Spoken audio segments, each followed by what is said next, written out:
Mbote ba Kongomani nyonso mbote bisika bozali kolanda tondi milanani votre magazine préféré biso yo déjà li boso na bino poete toyiba kobeta masolo etali oya biso mboka na bisaka bino ke toza na mboka mosusu te Congo ezali kaka moko la République démocratique du Congo o lumumba tikela biso o batikela biso vraiment na Kasavubu. Donc nous avons l'obligation ya kovande yango poete tobeta masolo na yango poete kimia ekota na kati ya mboka na biso. Lelo lisolo ezali kaka moko visite ya chef de l'État kuna na mboka ya Chine tokoyeba esika nini mokonzi ya mboka Félix Antoine Tshisekedi Tshilombo azali kuna azali kosala nini. Donc la Chine et la RDC bazali ko s'engager pour un partenariat dans tous les domaines puisque ba contrat ebele et signamaki kuna. Je pense que ba contrat économique, militaire, il y en a beaucoup makambo ebele vraiment esalemeki kuna.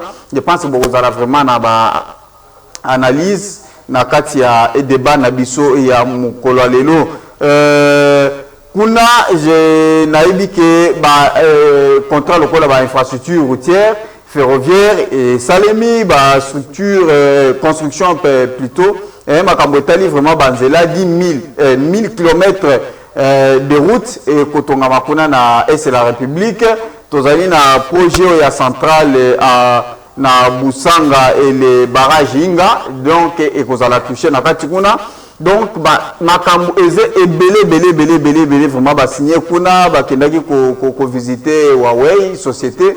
Je pense que bo kozwa vraiment biano na kati ya mission na biso mais bango ba kosala mosala na ya punda te donc ekozala échange de ressources ya ba minerais na biso. Ça veut dire que bango ba kozwa ba cuivre na ba cobalt pour être ba kosala biso misala wana. Donc makambo ezali belé quelque chose de plus de trentaine il y a hôpitaux il faut tongama donc ezali nde bisika Félix Tshisekedi akendaki ko signer ba contrat kuna na mboka ya Chine pour être Congo et ba ko se développer.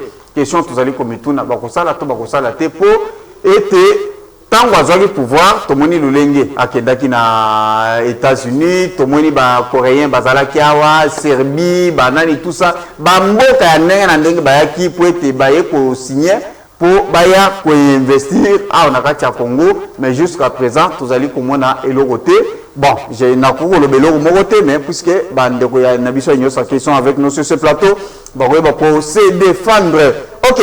C'est pourquoi au sein il y a débat ya lelo nazalinga moko te nazana esengo ya koyamba mwana mboka Pati Malanga ya zali coordonnateur il y a ba communicateur il y a Union Sacrée il est avec nous sur ce plateau mwana mboka bote na pe boyela na plateau na biso mbote mingi mwana mboka John mbote na ba co-débatteur baso toenge na bango na nzela ya Tandroiker pe na pesi longonya na ba Kongomani baso o bazili baku ya kolanda biso ngonga oyo na pesi pe longonya na ba diaspora baso ba ingelo mboka ngele sans oublier ba électorat ngai ya circonscription électorale ngai ya Moamba pe ya commune Limete en particulier na pesi longonya na mator na ngai mona mboka Elise beaucoup mona maposo sans oublier tata mokonzi ekolo mona mboka Félix Antoine Tshisekedi Tshilombo oya kolala pongite botolo kola moi akulukobele kimia ebana koingela omonyelemo ekola biso Congo na lingaki na chamwa biscuit muke mwana mboka John rapidement na bosambulo ekoleka na niveau ya commune ya Kalamo particulièrement na Victoire komona ba bureau D o to ebisaki bango ke fo batambola kolandisama vision atata mokonzi ekolo ba bureau D bazongeli kaka bosambulo ya régime Kabili ya régime passé o ba komi ko déranger ba tout ça pour ta ko tenir compte na soka manana bino même lobeli na soka manana Félix Tshisekedi na soka ni na lobi na soka mandat Félix Tshisekedi mais oui on va continuer ça veut dire qu'il n'y a pas le cas de l'État apparemment. En tout cas na ba ko yebisa na numéro 1 la service à renseignement ville à Kinshasa balongola ba bureau de nyo merci beaucoup bala ko fingisa pouvoir na biso pe ba komi ko tenir même ba propos moko ya mabe à regard ya mokonzi mboka parce que tant ozo bala bango ezana ngolongo bala ko loba biso to kolia Félix to kolia ye allez-y comprendre que non mentalité ka merci ça merci beaucoup ça veut dire que bazali sanctionner ba bureau de ça veut dire que ça na bango ezali ko rater c'est pourquoi il faut baloba bongo voilà Bruno Mbenga vous avez cadre ya nouvelle élan parti cher ya président national Adolphe Muzito boyela mon plateau na biso Tony Melanani Merci Ndeko John pour l'invitation. Na pesi ba co-débatteur na nyonso bote et puis na pesi bana nyonso ya Ituri bisika obo sama lukenda kanda kosa bango na ba pièce benjulukable bazo kanisa ke kokende ko corrompre bato moralement ya onde usa ke kota na actif ya bila bango. Mais Ndeko John eza ko sekisa ngai tant nazo mona Ndeko Pati Malanga zo se plaindre pour na ba bureau. Mais le bureau de Bazola, par exemple, ça veut dire que c'est ça la démocratie. Il y a une particularité. Mais c'est Félix, c'est quand il y a un poisonnier. Il y a un poisonnier. Donc, ça différent de nos partis. Aux gens en opposition, quand on a pour changer. Aux gens on prend un dégoût. Donc, par ce temps, il y a des dénoncés bureau. C'est que va donner à Zofouta Mabé. Conséquence, c'est la chose de la police. Merci. La tracasserie par Merci.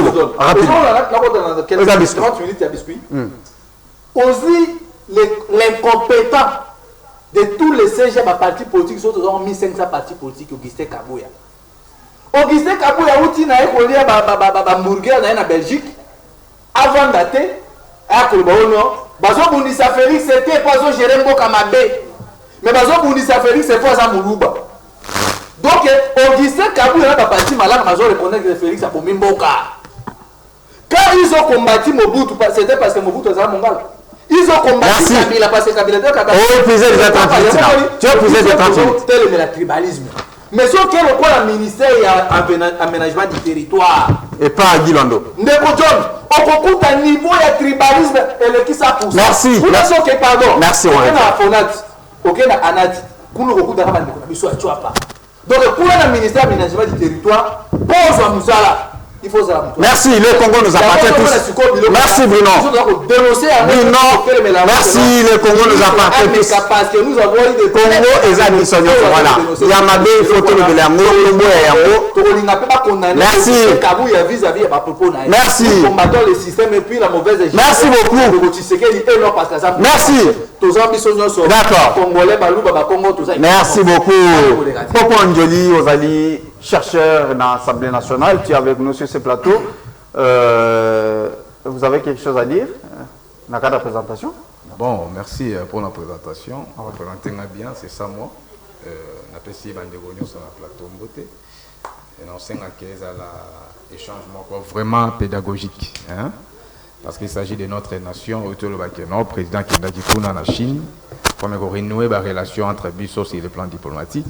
Ce qui est négatif, et vous allez que Bissau tout aura impacté. Et vous impactez Bissau tout le peuple congolais. Ce qui est positif, et vous impactez Bissau tout. Alors, on est bima na émotion parce qu'il s'agit de la nation congolaise. Au Bissau, tout ça, copropriété nango. Surtout qu'en tant que citoyen, on a l'obligation de rejoindre information de la Chine pour que et permettre que toi. Merci. Merci. Voilà. Dadi c'est Peperde. Kabila toujours. Merci Ndeko John. Merci pour notre casa. Merci. Na pesi bakongomani nyonso mbote. Na pesi ba konzi na ya parti ko bandana yemoko Kabila Joseph Kabange, le président du parti de pesi mbote place de Domi et pour na biscuit muke qui Aïtouri panangai. Na émission na ngongo tozolo baboy. Eza na table ronde zo salima na Aru. Ba bengisi ba groupe rebelle nyonso na Aru pour ba trouver consensus likolo ya paix plutôt sur la sécurité de Salima na kati Ituri. Mais chose grave bazo sala makambo na gouverneur militaire yemo azate vice gouverneur militaire azate administrateur territoire ya Aru azate Aru na kati ya ba territoire oyo composé Ituri eza le seul territoire oyo eza na Kimia oyo bosomi eza na kati. Mais tant que nous avons des groupes armés, qui sont garnis militairement, ça garantit la sécurité.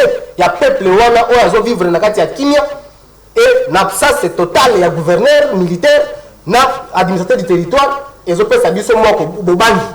Pour te aider, les bateaux passent à Makambu, bateaux jamais comme ça à Makambu et Simba.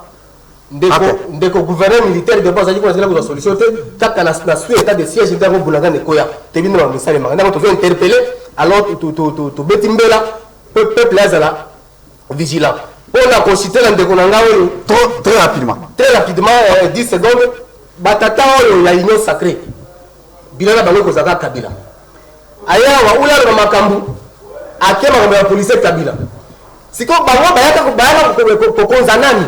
bayaka kosala nini na likolo ya mboka kotia ordre ya la police kaka la police oyo epose bango problème ese Kabila nde fois kotia ordre ya la police c'est à reconnaître que l'état lelo aza te toza na l'état te mpo peuple lelo atikali ye moko moto akobatela peuple congolais aza te.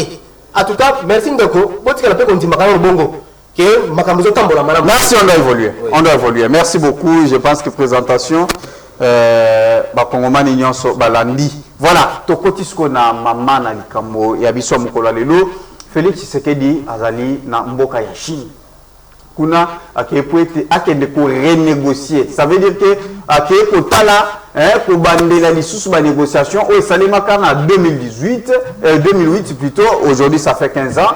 Oyo Chine a salaki na mboka na biso RDC na époque Joseph Kabila azalaki président na mboko makambo ebele ezalaki na contrat ya Chine RDC na époque Kabila, il fallait kotonga bandako ba pont ba nini tout ça, mais bon je pense que tokozongela yango toujours na kati ya émission ye akekuna po ete aiba kolandela puisque vu ba rapport otozwaki na suka wa epa IGF donc elakisi ke musala contrat ezalaki respecté te ba Congolais le Congo la République démocratique du Congo abandako se retrouver te muto abandako se retrouver ezalaki kaka Chine. Donc yango nde Tshisekedi Félix akekuna po ete solution et ba kozoma ba Congolais ba yeba ko se retrouver nazongi et pas mwana mboka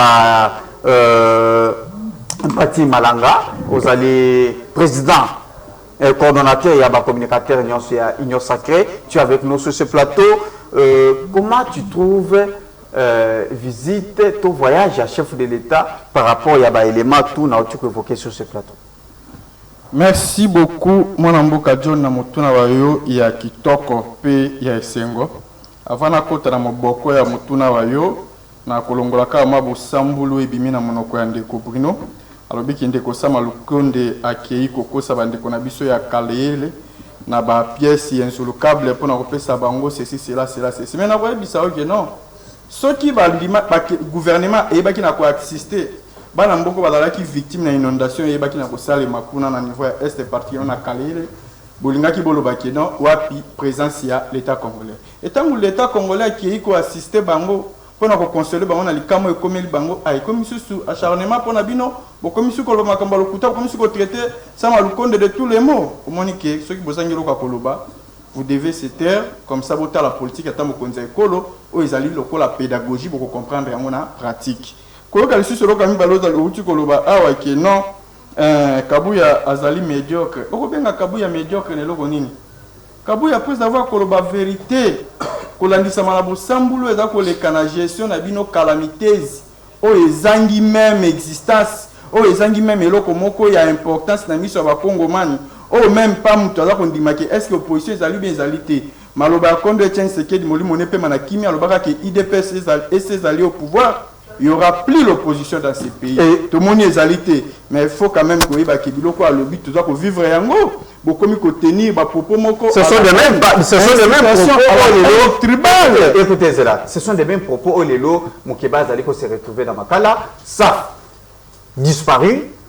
Mais Kabuya Augustin, Ouazali secrétaire IDPS, aïe au lieu alokanenga ko bongisa aïe lisusu pour aggraver la situation pour dire que ceux qui vont aller au bout de cette Tshisekedi, ils allaient que pour aller au dirigeant mais plutôt pour être Azali Moulouba. Est-ce que moi n'ai pas IDPS? Moulouba n'a pas IDPS.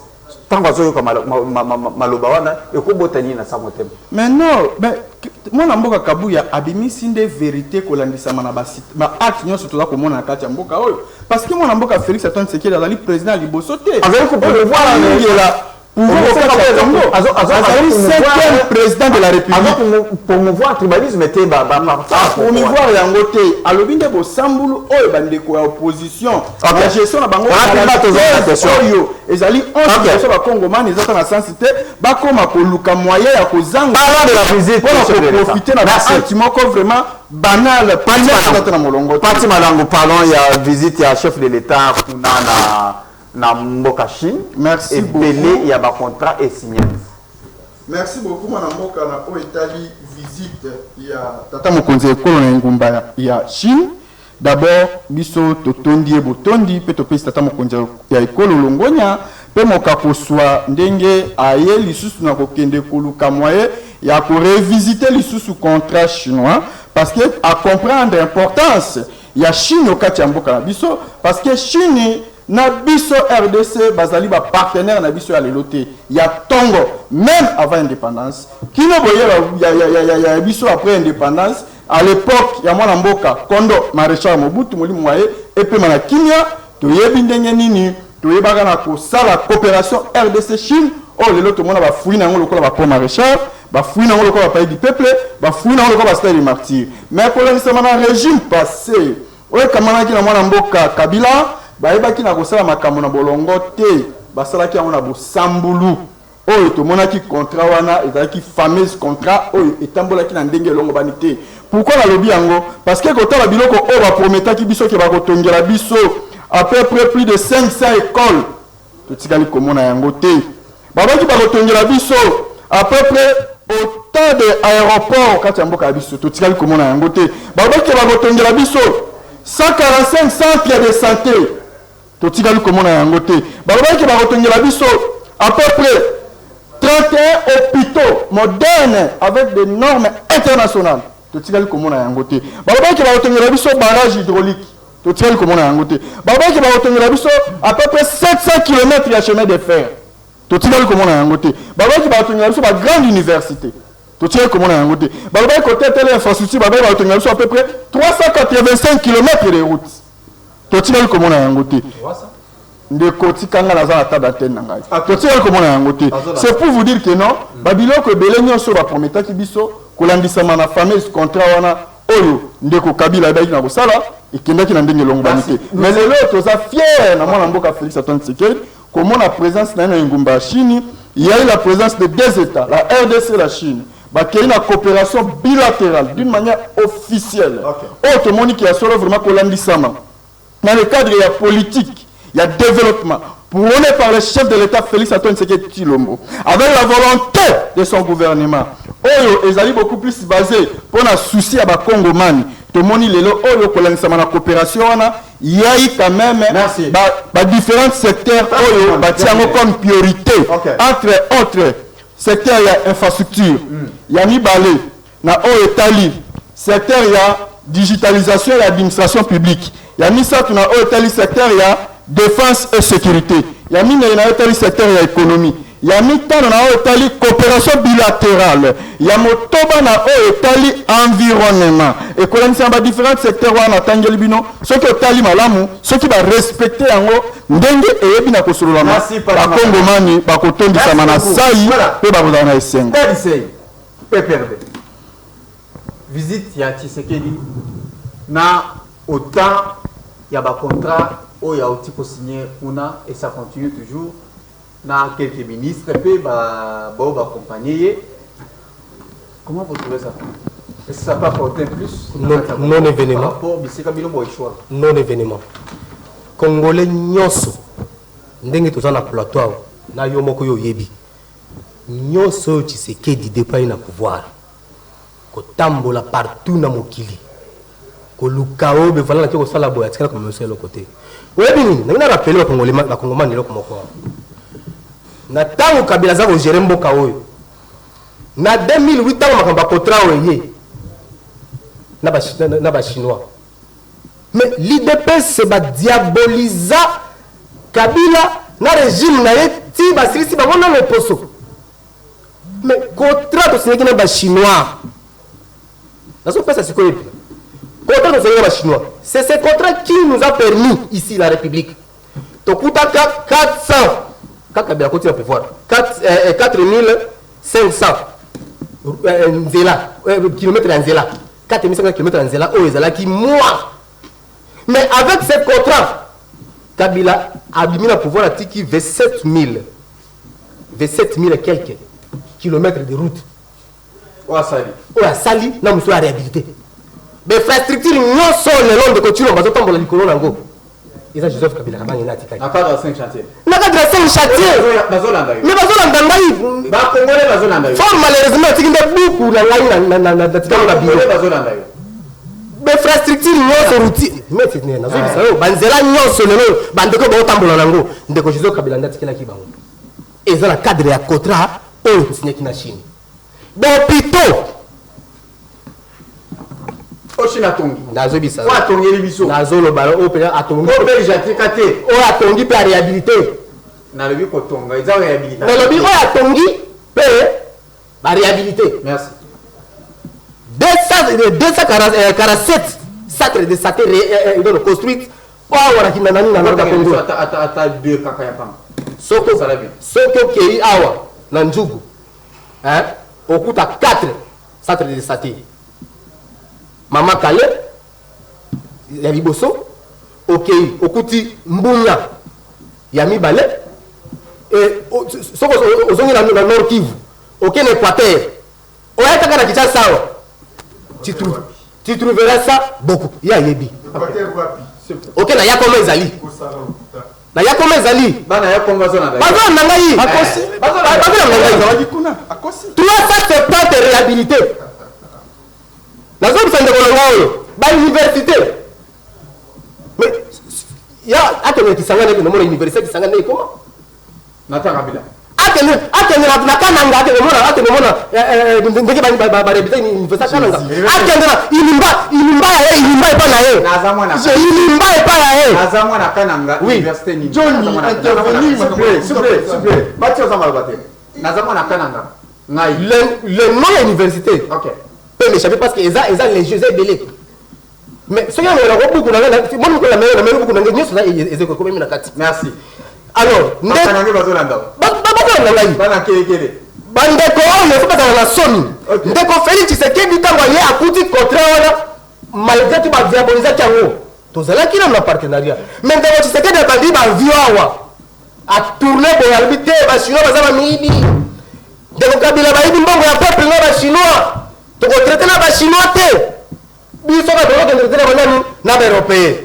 banda de la production de Tshisekedi 380 voyages na Europe na États-Unis ata na édition ata kambiste tirki to mona yawa te ata 10 000 dollars a pamba oyo uti kuna yawa eloko moko te ndeko na azala ko bisa ngai te ba tourner so Tshisekedi asali na Europe aya kisaka pays moko aya ko to ata centre santé moko pour ba kongomani akoyebisa ngai zate mais ba chinois ba ba ko finga lobi basali makambo ebele na mboka oyo bazo ko tsikosa makambo ndeko Tshisekedi so azongi na Chine azongi na pa Joseph Kabila Kabange. Merci beaucoup. La réalité est rattrapée.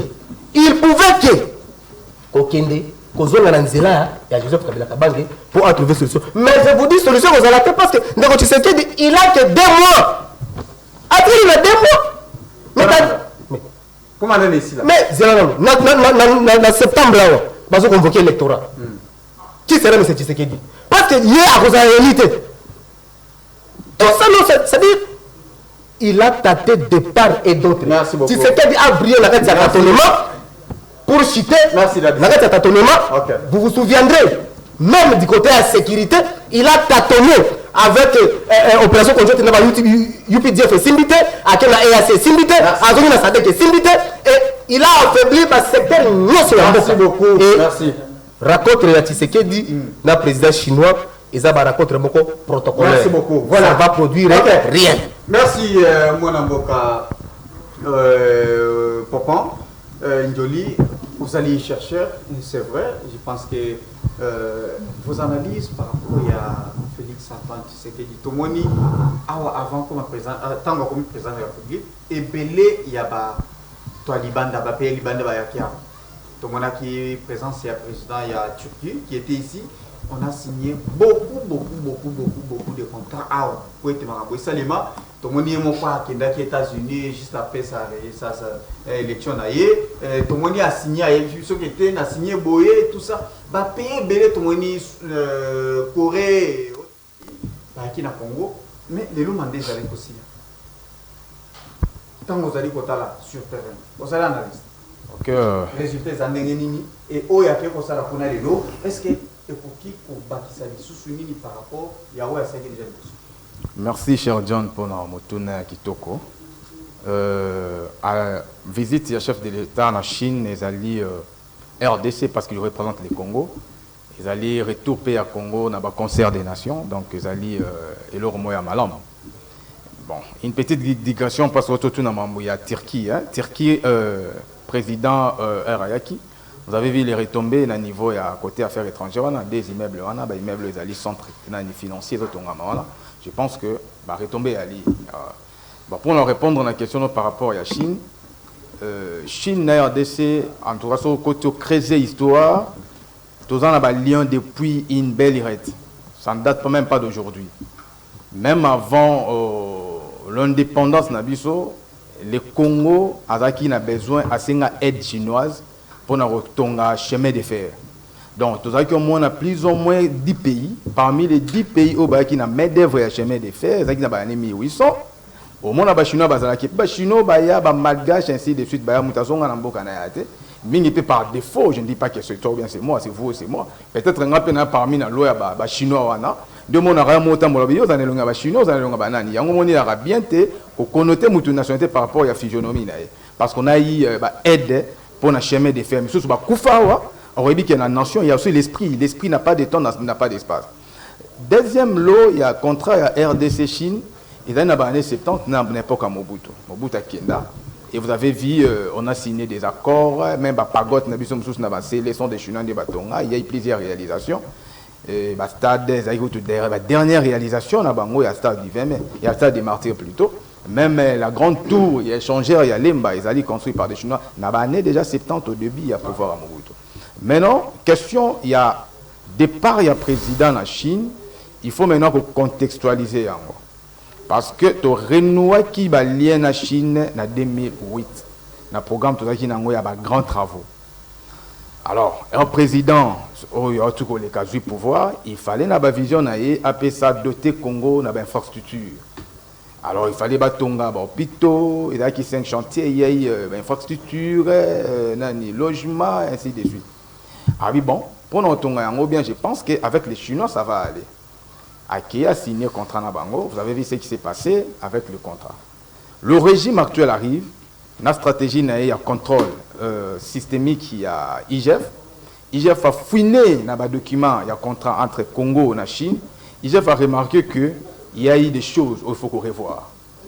Parce que, expliquer qu'il y a 10 milliards, je pense que j'ai une bonne mémoire, mais il va pomper 3 milliards. Maintenant, 3 milliards, on a le gouvernement congolais à cette époque et utilisant moins de 500 000 $, je crois, 300 000 $. Même dans 300 000 $, il a fouiné encore à Bimbo, c'est-à-dire qu'il même à 300 000 $. Donc, Toki, continuité dans la Chine, mais on doit revoir les choses. Comme la Constitution, c'est le chef de l'État plutôt qui signe des traités, accords internationaux. C'est ainsi comme on dit, parce que en 2008, ce n'est pas le président qui a signé ces contrats.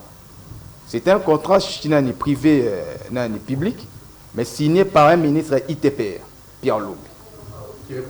Qui représentait l'État, le gouvernement. Or, la Constitution, les ministres ne peuvent pas signer des accords internationaux, c'est les présidents qui signent. Voyez-vous. Maintenant, lui, chef avec son intelligence, va remarquer que non, il y a des vices, on doit revoir ça. Oui, Chine, c'est un partenaire depuis des temps. Mais on ne peut pas signer un contrat pareil. Voilà, tu vas signer un contrat boité. Parce que le pays n'est pas Bolara, il a une vocation à payer Zalara, qu'on paie sa bien-être dans le peuple. Alors, et j'ai signé des présidents, dit ok, d'accord, allons maintenant en Chine. Bissomoto s'imprégner, il m'a ramené dans les Canada. Il y a une délégation, il y a quelques ministres, OYOP, secteur qui a signé, ça va rimer avec certains départements tels que défense. Mouya y a mis information qui est dans le domaine et puis il y a des choses à faire. Donc c'est ça au moins la réalité. Et alors, à l'ère où nous sommes, la question qu'on doit se poser c'est quoi? Président Kéhi a revoir contrat sino-congolais il y a 2008. Alors, je suis neuf fois revoir un peu le pays et s'avancer normalement comme il se doit. Okay. Alors, pour nous rejuger maintenant, nous sommes en politique. Politique, ce n'est pas de la mathématique, ça va tout. 1 plus 1 égale à combien d'? Il faut relativiser quand on fait une analyse. Rapidement. Okay. Alors, c'est la retour, il y a président. Okay. Moi, je pense qu'en 2008, Air passé qui contrat, ça n'a pas pris beaucoup de temps. Tout le monde qui présente ça, chinois, c'est l'étude de faisabilité. Alors, Air IGF a publié un rapport et créé un débat dans différents médias. Le débat qui est bengi expert au signé qui, bengi DG à l'entreprise qui charge à mettre en place un contrat. Qu'est-ce qui s'est passé? Et là, on aurait passé. DG non, ceux qui tout ça qui contraint précipitamment, c'est parce que Congo qui porté pour la plonger, Congo qui n'est pas quoi un budget à 350 milliards, et au moins 3 milliards, il fallait tout jouer en nano, et puis le reste est total après. Mais journaliste à Tunier, ça s'est passé comment? À l'Obiboué. En réalité, tout ça n'a même pas été de faisabilité. Tout ça n'a pas été de faisabilité et comme on est sur le champ. Or, excusez-moi les termes, ce n'est pas bien. Ce n'est pas normal. Sans pour autant en amont, c'est l'étude de faisabilité. Lorsqu'on construit études des en amont et précédemment, c'est l'étude de faisabilité. Okay. Donc voilà ma bêtise. Merci beaucoup. Chef de l'État Kéchine. Merci. S'imprégner d'accord. Merci pour vos analyses. Voilà. Merci Mwanamboka Brino Mimbenga. Vous allez représenter Adolphe Mouzit ou Azalaki à l'époque. Premier ministre dans ce pays. Au moment où Chine a entretenir la relation avec la RDC du point de vue du contrat auto. Est-ce que les lots, vous allez comment en dengue, Congo, vous allez tambola? Bolobi, en tout cas, rien ne marche. Basé les athées, pas été les athées, construction, il y a des écoles, banini, tout ça. Oh, les lots, c'est qu'il va commis, il va subir. Au moment où les lots allaient représenter sur ce plateau était Premier ministre, est-ce que au Koki qu'on a vraiment courage il y a pour condamner Félix Tshisekedi? Pourquoi? Parce que aux unions ces alliés qu'on s'allait malélo, école les athées, banzé les athées, il y a des hauteurs dans.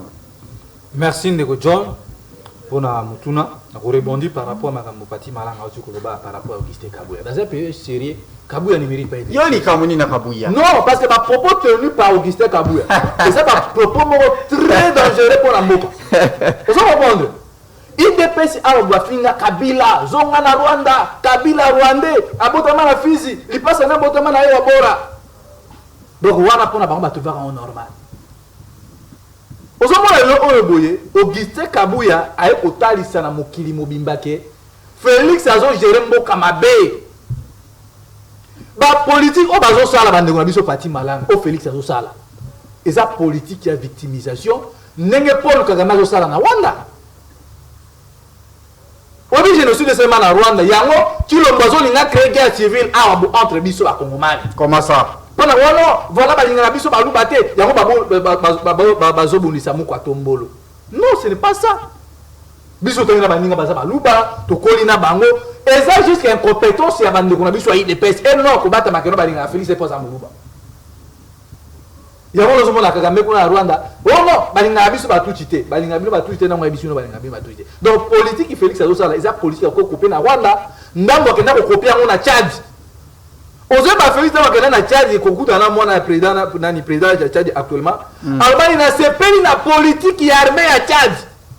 Na okena pe ko appliquer on ne pas na biso. Bobi politique ya armée ya Tchad ndenge fonctionnaka. We ozagawa. Nos politiques ya armée on les a constituées sur le plan ya tribu ya ethnie.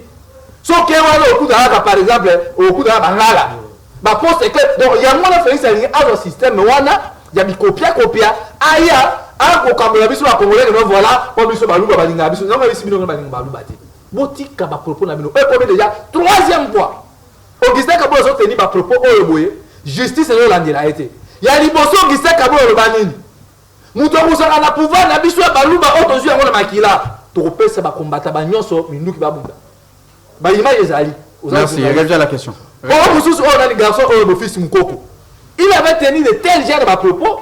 Mais na côté na bango batia pour condamner à moitié. Moi je ne peux pas soutenir ba. Merci. Oh honorable chef Watena qui non balu babanini moi je suis pas tribal. OK. Biso tout condamner le pas supporter il a le quoi la biso faut condamner ça. On inga pe pour Ndeko John. OK. Le quoi Mukeba tena qui ba propos wana saf. il se retrouve en prison. Mais comment tu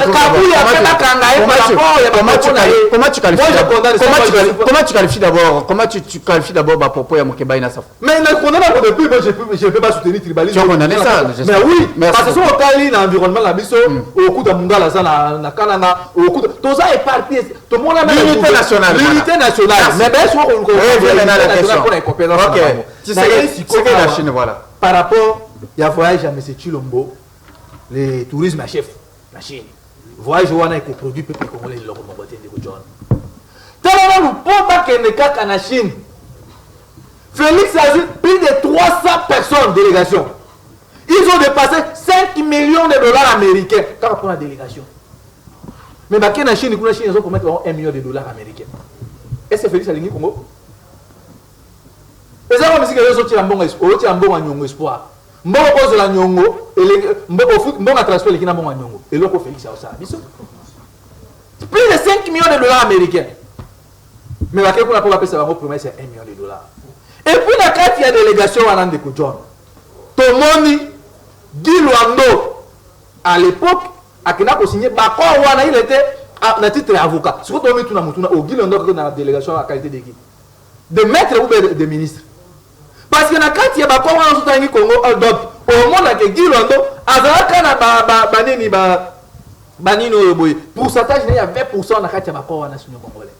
Au premier moment, Guy Londo Simba est belé dans la République pour la première fois de sa vie. Et c'est là qu'il ici, dans le Congo. Vous voyez que si on va récupérer Guy Londo parce que Guy Londo connaît l'affaire, n'a même pas de Congo. La République est là pour côté et pour gagner. Et puis la carte, il y a Bako Wana Bakeko signé. Pourquoi Félix n'avait pas révisé Bako na début à Mandana? Azali fait à Mandana pourquoi? Parce que Félix est acquis pour frapper Kozo Mbongo et Bako Ngomani. N'est-ce pas que c'est plus que. Non, ce n'est pas. IGF Bima pour et ça Félix le lenga pour se positionner pour entamer dossier. Le vrai problème c'est que Félix a joué Guy Londo, pas comme ministre, il y a aménagement du territoire. Azui Guy Londo, parce que Guy Londo connaît l'affaire. A combien de temps on va coopérer? Oh, ça va faire biloko wana parce que Guy Londo na biloko wana, ça avait pour ça biloko wana, ou va 66 millions de dollars américains. Et puis en dehors de ça, bah quand on a ce n'est pas la République qui a signé. Félix a même c'est la famille Tshisekedi qui est allée signer les accords chino-congolais. Comment tu dis ça? Ben, je vous dis la vérité. Mais tout le monde il a signé. Est-ce qu'il a signé au nom de la famille Tshisekedi ou il a signé au nom? Non, non, nazo côté là-bas. Moi je vais te poser la question. Quand vous avez non, Bako va signer à Liboso. Oh, vous avez premier ministre et à Porta qui est monté dans Mboka, c'est faux. Vous avez vu des constructions de routes. Ah oui. C'est que j'étais dans ton qui ça ah bon. Tu sais que des arabes. Azaki na Congo ah non. Tant mané ko ya mata miloko wana banzelo tongana ba école on de parti malanga lui a caché ngo le na ni que non de faire nyonso oyo moye ba ko ba signaki na ba chinois et produire le comme côté. Centre culturel mais autres en face du palais du peuple. N'est-ce pas ça va faire ba ko wana. Réhabilitation parti malanga. Il y a hôtel nini hôpital du Ségatene. Merci beaucoup. Donc quelque part collaborateur que non bateau va travailler qui n'allait passer Mosito. Merci. Et là comment on va gagner? Le Congo avait gagné. C'est question que Tommy tout national. Merci beaucoup. Parce que après 2023 à moi.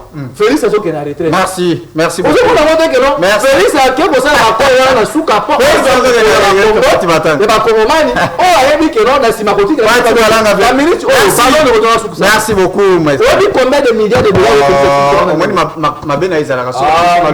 Je suis contre la bateau. Mais pas que Félix au Canada la République du Congo, plus de 30 milliards de dollars à dette.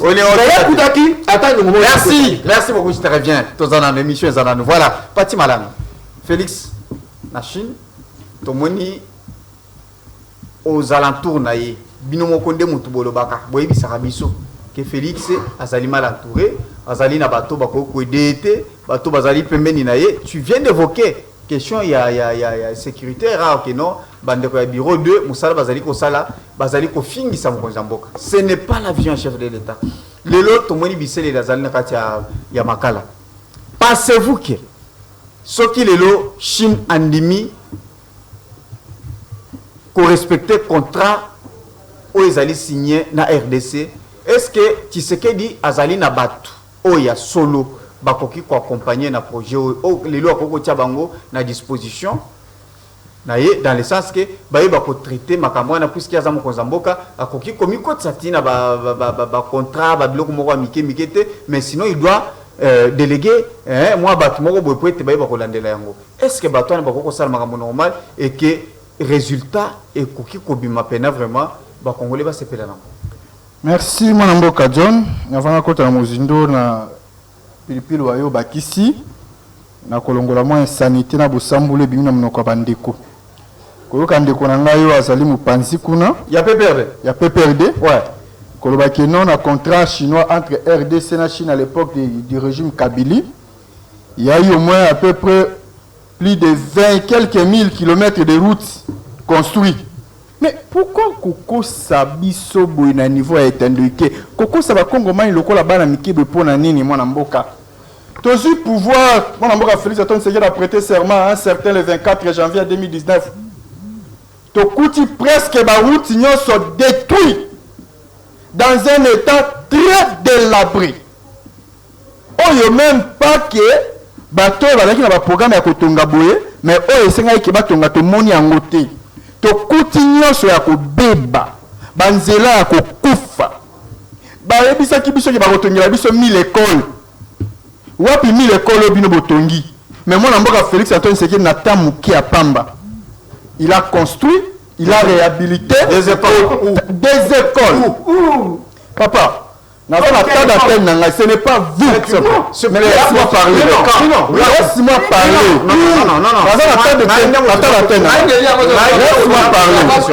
S'il te plaît, Congo Zanga Mukengeli. S'il te plaît,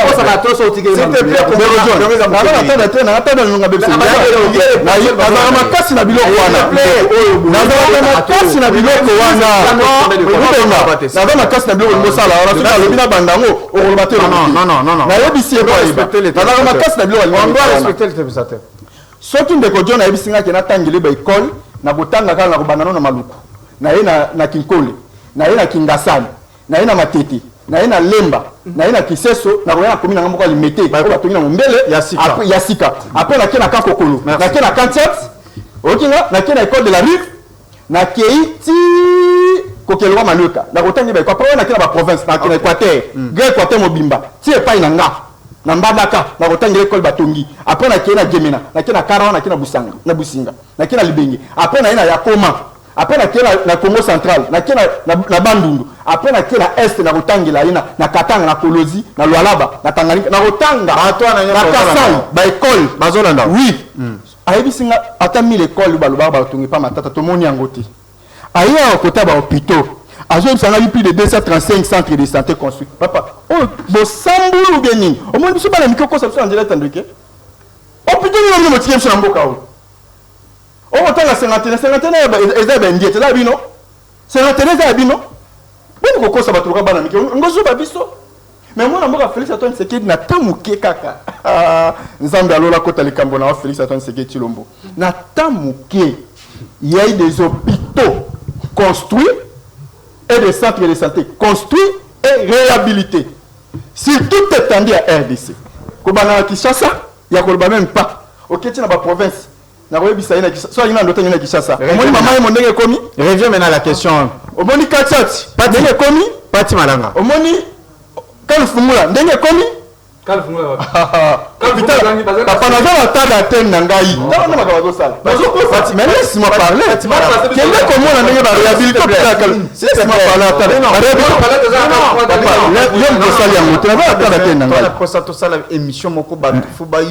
Qu'est-ce que vous c'est parlez ça. sur le plateau? S'il vous plaît. Mais il y a quoi ça? Non, non. Écrit quelque part. Comment quelque part?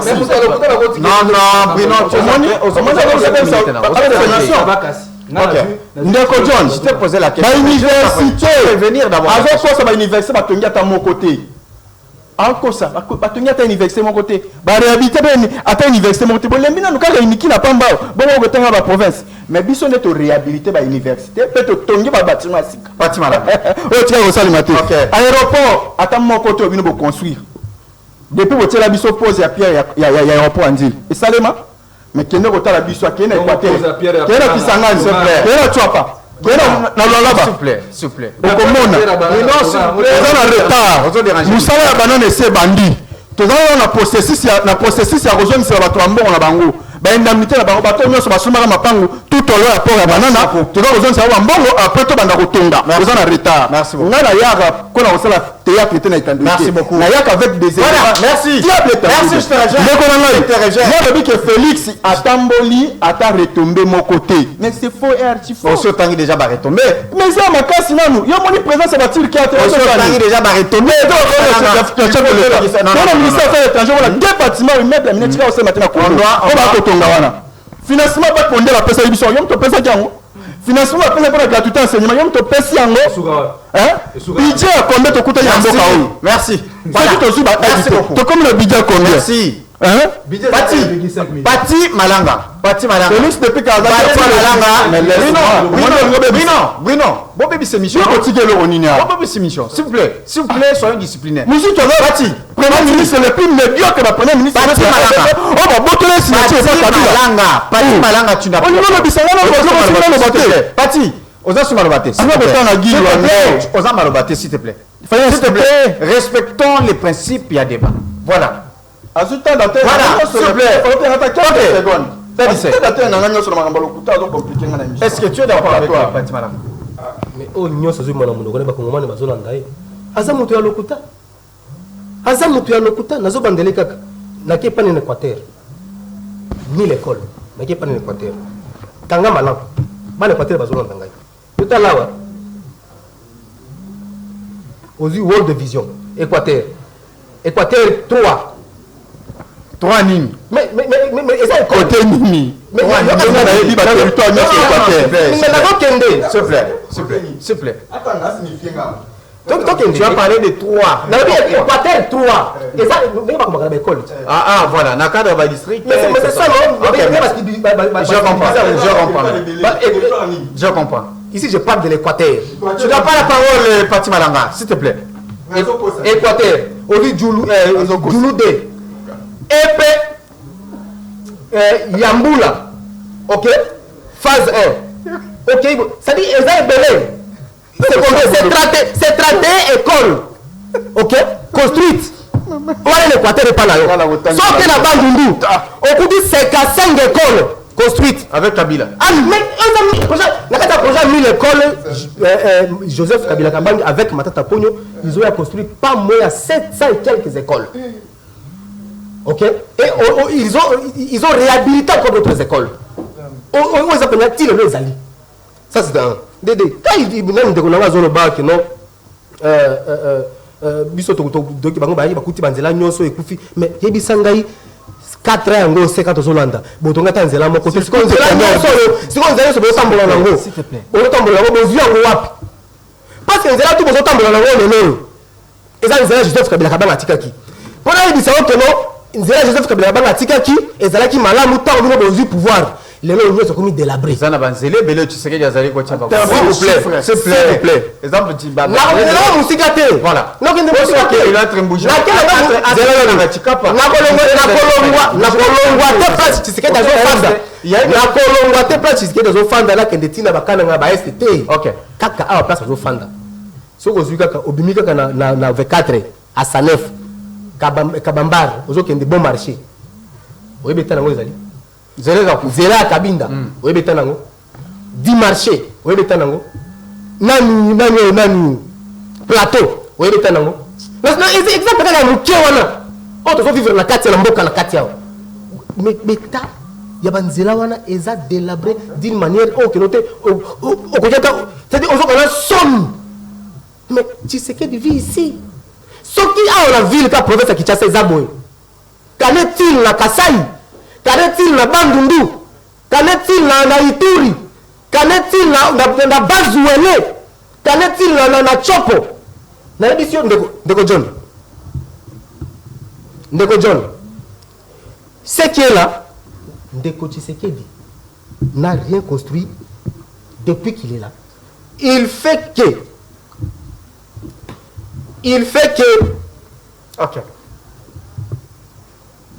merci il fait que trop peu vigilance à peuple congolais on est aux hommes là azo tambola ngaïka. Ndeko zotangola ngaïa immeuble ozotonga centre financier à face à nani ya affaires étrangères. Mais il y a des projets centre financier parce que outil. Fondation centre financier no yebi ba ça jawa nini. Les projets kana. Mais c'est un projet depuis. Ah bon? Et l'État congolais a fini qui parle là déjà. Et les partenaires ngaïa a continué musala. OK. Il y a une vérité. Aéroport Orangil.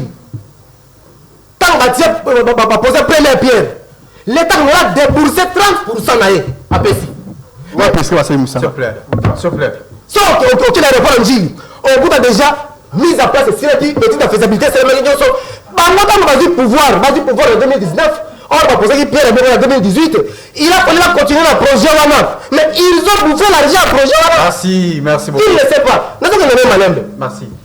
Tu as 30 secondes. Aujourd'hui, projet à rapport à banane. Tata, moi, je vais depuis Batianani. Depuis Batia, Baposa Pierre. Mais Tilelo, je vous dis Tilelo, projet Tikali. Merci beaucoup. Merci, je te reviens. Mais là, je te reviens. Ok. Aéroport à Yolaba, c'est mouillage. Ce n'est pas vous. Ils ont un cadre, c'est mouillage mangaise. Il ne sait pas. Il y a eu un projet de réhabiliter l'aéroport. Non, c'est-à-dire on est aéroport. Mouillage, on dit qu'on est là, c'est à Mabélé. Babengane mouillage pas sur mouillage dans la copie à PPRD. Merci beaucoup. Et on dit que je dis merci. Bango te beba na pouvoir. Merci. Batia va poser action mon côté. Ceux qui n'ont pas centre culturel ba Tonga. Ce n'est pas votre projet en vous. Vous avez hérité ces projets. Vous avez hérité ces langues. Et ça là qui faisabilité nango. Non, tu n'as pas le droit. Vous avez le droit de poser question sur le plateau. Merci beaucoup. Mais combien de fois Ok. Depuis il y a le pouvoir. Arrête un programme à côté. Ce que tu nous déconnes, il s'en va combattre un programme. Merci beaucoup. Merci. Merci. Tout le monde a combattre un programme. Merci beaucoup. Voilà. Ok. Moi, Namboka. Est-ce que les lots au Tala Congo n'engagent pas Tambola? Ils allez chercheurs. Est-ce que réellement Félix Tshisekedi a un programme vraiment très précis? J'aimerais vraiment répondre à la question là, puisque causer la tine, de partir répondre peut-être ça peut prendre beaucoup de temps ou soit co-ressusciter en tant qu'analyste. Est-ce qu'il avait un programme vraiment très précis pour ce pays et surtout dans le domaine où il y a partenariat avec merci mon amboka pour la motuna. Il y a que l'État est la personne morale ou est tambolaka na mamibeko ba texte. Donc Félix Tshisekedi daza mokonzi ya liboso te na mboko yo. Il y a liboso kuto longolé mon histoire est à Léopold normalement. Le premier président que le Congo a connu, le deuxième Kassavou Bougomo, on a que même dans le niveau de la loi, il y a des lois telles autres celles est datées depuis l'année 1900. Ça veut dire que les pays ce n'est pas Félix Alelo, ils ont continuité à travailler ça les avant et à côté. Mais chaque mouton a une touche particulière. Alors, question tout ni à Chine, n'est-ce Chine to bandana kala. Mobutu na Chine na Chine to sentir même babilo la cuisine ngana bia to kola nanda ko to ina basana mbele to benga ba ko ma Shanghai Chine na sima biso tout to ko isamwe pasoka raté. Donc tu sens les partenariats là qui il y a respect. C'est-à-dire ba produit même so botindi na zaï et ça la première qualité. Et ça la deuxième qualité. Mais pourquoi le moni Chine et les produit même pas la troisième. N'habite sur un niveau ni à qualité. Et dans un niveau il y a négociation entre les deux opérateurs politiques qui payent un moment.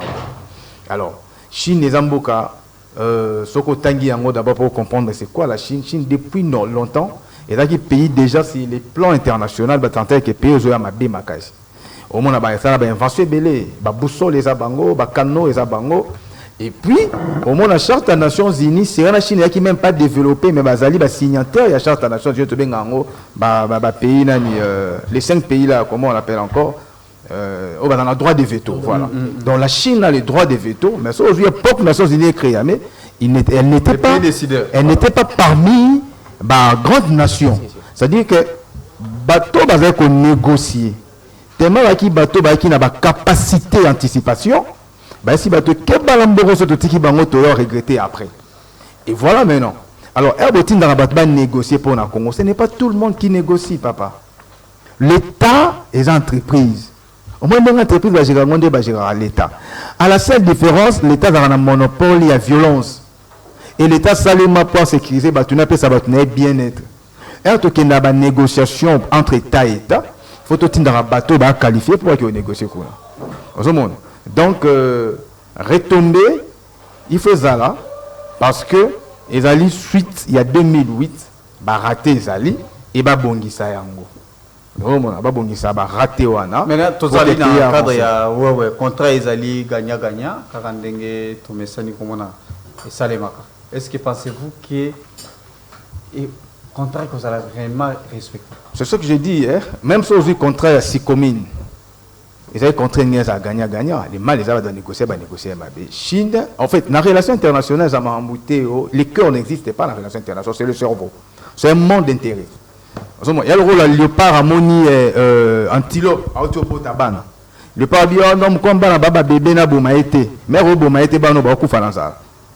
Nani vie ya bana wana après ceux qui va couper talinga te nga pour nanga zali faut bana nga ba vivre parce que na moni pro ya rolia. Donc ça veut dire que le cœur dans la relation internationale ça existe à rater. Donc c'est pas un monde de pitié, c'est un monde où il y a pas intérêt. Alors maintenant l'air qui on négocie il faut comprendre Chine a négocié comment. Tout ça là étude d'anthropologique sociopolitique marambutu ya chinois. Chine c'est un grand monde aujourd'hui.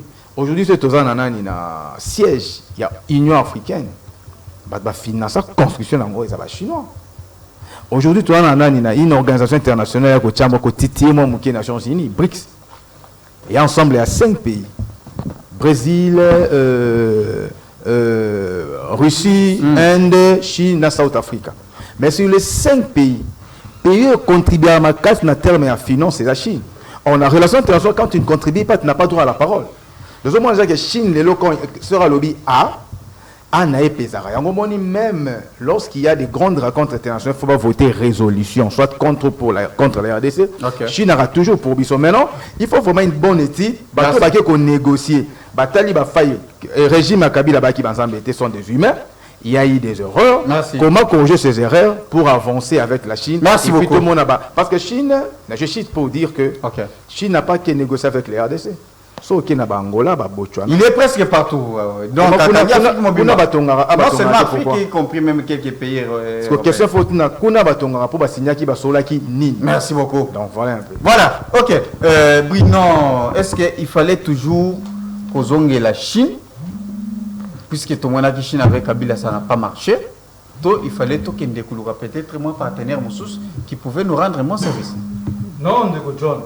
Pour le Chine avec Kabila, trop rapidement, voilà. N'a pas marché, c'est faux parce que tu as vu Kabila évolue avec les Chinois, les Russes et qu'on sort dans les pays asiatiques parce que le monde des actes la vitesse et la technologie. Au moment où Félix qui n'a erreur vu qu'il n'était pas suffisamment préparé pour la lui croyait plus dans les Occidentaux, dans autant aux alliés américains qui vont des Bakotonga. Parce que dans l'histoire, vous allez comprendre que depuis Maréchal Mobutu, nous avons sonné à IPPS, nous avons dit que nous avons parti malin à Boué. Nous avons la République démocratique du Congo sous le régime sous Félix Tshisekedi. Ah, Botala Koutou, Moukatombolo, pas président chinois. Est-ce que ça vous a dit qu'on n'est pas président chinois Félix Tshisekedi? Moi, je vous dis ici, Félix a une délégation, il y a 5 millions de dollars dépassés dans le trésor public. Délégation à plus de 300 personnes. Mais pour la commis, Chine a dit que 1 million de dollars américains pour la victime. Ils ont justement et l'augment. Mais pourquoi pas la Mongo au Félix a eu 5 millions de dollars américains? Il y a 5 millions de dollars américains combien d'écoles? Combien de constructions à Banzela? Mbongo vous avez un policier. Mais tout le monde est est. Policiers sont même esparadra. Policiers, soldats sont et Bundeli.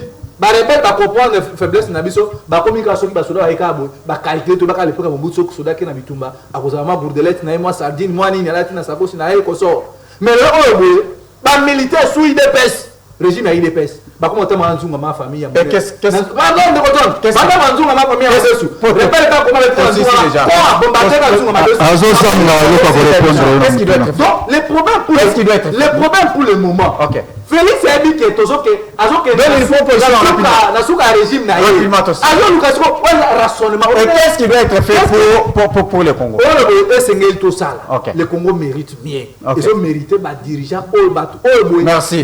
Esprit avancé. Là, c'est les résultats. Pardon,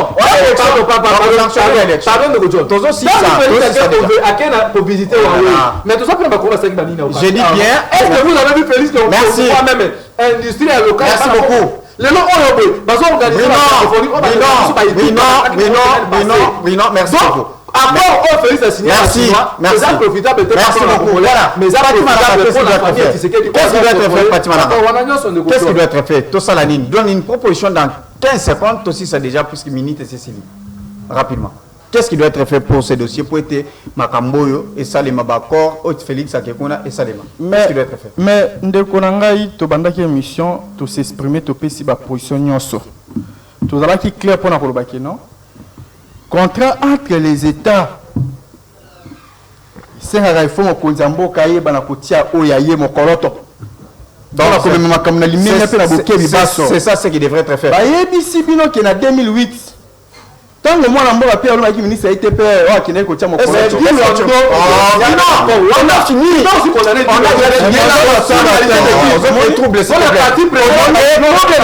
On a trouble dans l'émission. Tu n'as pas la parole. Tu n'as pas la parole. Vous avez trouble dans l'émission. Qu'est-ce qui doit être fait? Tu as 15 secondes. Qu'est-ce qui doit être fait? Réponds à la question. Tu as 6 déjà minutes. Le col a déjà tout sali accord, tout signé contrat, on va bengi contrat bilatéral entre les deux États. C'est qui doit être fait. Réalisation. Merci beaucoup. C'est là qui prouve que non, volonté déjà Ezali. Merci. Et est ici entre les deux États, il va signer mon contrat. Volonté, votre proposition. 1 million va payer Sibiso. Merci beaucoup. Il va payer Sibiso pour le financement. On a citation, on a une autre Sibiso. Voilà.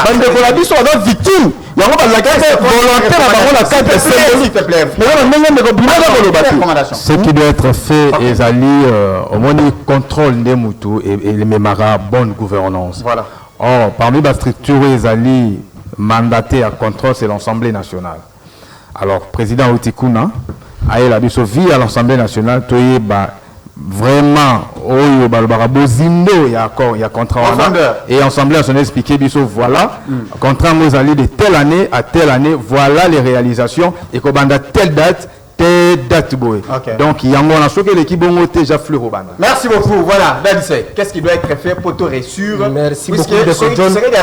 C'est pour l'intérêt général. Deko John, merci beaucoup. Na édition qui ozoya na sommet de l'État, aux a cahier de charges été. Il faut démissionner. À rencontrer Ngaïté dans tous les cas programme. Mais tu ne réponds pas à la question. Non, non, réponds à la question. Tu as 30 secondes. Tu as 2 programmes. Vous avez 5 châtiers, révolution. 5 châtiers, révolution de la modernité.